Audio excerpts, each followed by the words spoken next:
Indian government ने 59 Chinese apps को ban किया, और 59 चाइनीज ऐप्स को बैन करने का क्या मोटिव सही था? क्या ये ऐप्स पे जो कंटेंट है वो सच में बहुत अच्छा है, ये सच में बहुत बुरा है? क्या ये डेटा लीक कर रहे हैं? अमेरिकन कंपनीज भी तो इंडिया में आके बिजनेस कर रही हैं, तो चाइनीज को ही क्यों बैन करना? चाइना ही से क्यों दुश्मनी है?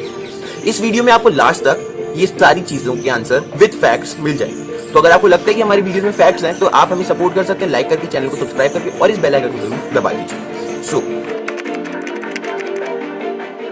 2017 back in the day Chinese government ने एक नया लॉ निकाला जिसके अकॉर्डिंग कोई भी चाइनीज कंपनी अपना डाटा चाइनीज गवर्नमेंट को दे सकती है।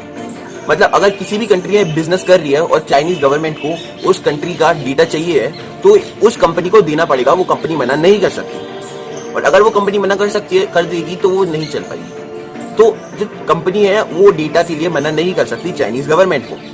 अगर कभी भी कुछ भी वॉर सिचुएशन होती है या फिर हमारी कोई से भी लड़ाई होती है चाइना से, तो उसके पास हमारी बहुत सारी पर्सनल इंफॉर्मेशन होती है जो कि हमारे लिए सच में बहुत डेंजरस है।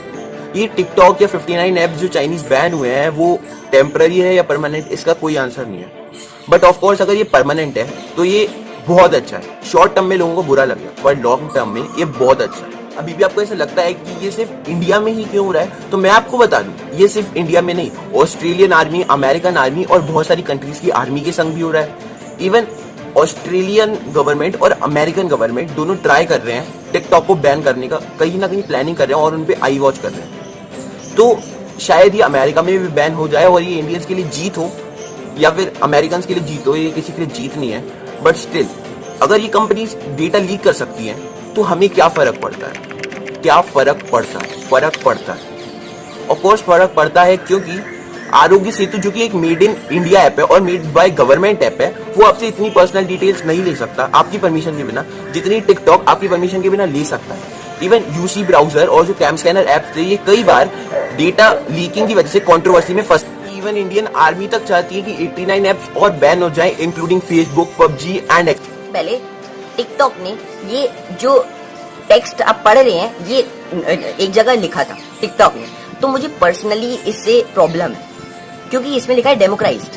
डेमोक्राइज का मतलब होता है लोगों को जोड़ना, और ये लोगों को तोड़ रहे हैं। शायद मे भी चाइनीज है इसलिए डेमोक्राइज का मतलब नहीं पता, तो मैं यहाँ विकिपीडिया का सॉल्यूशन भी, डेमोक्राइज का मतलब भी लिख। जब टिकटॉक बैन हुआ था ना, तब चाइना को $5 लाख का लॉस हुआ था। एंड आई वांट दैट, क्योंकि जो चाइना है वो हमको डराता है। अरुणाचल प्रदेश और लद्दाख को अपने खुद के कब्जे में करना चाहता है। जब तक उसकी हार्डवेयर और सॉफ्टवेयर आपने अपने अंदर से डिलीट नहीं किए ना, तो वो हमें परेशान करता रहेगा।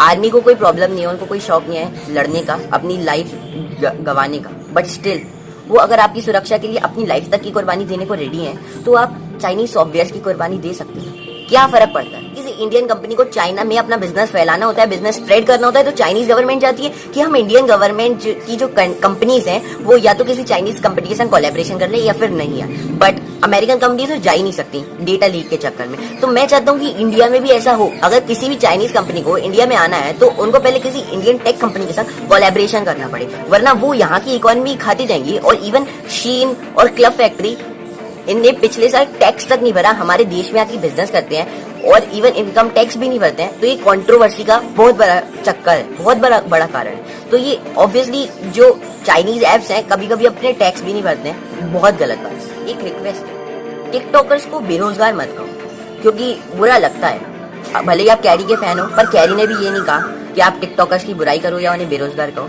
बुरा लगता है। तो अगर आपको ये वीडियो अच्छी लगी तो लाइक करके चैनल को सब्सक्राइब करना मत भूलिए। अगर आपको लगता है फैक्ट्स है, थैंक्स फॉर वॉचिंग। फिर मिलेंगे इस वीडियो में, तब तक के लिए जय हिंद, धन्यवाद।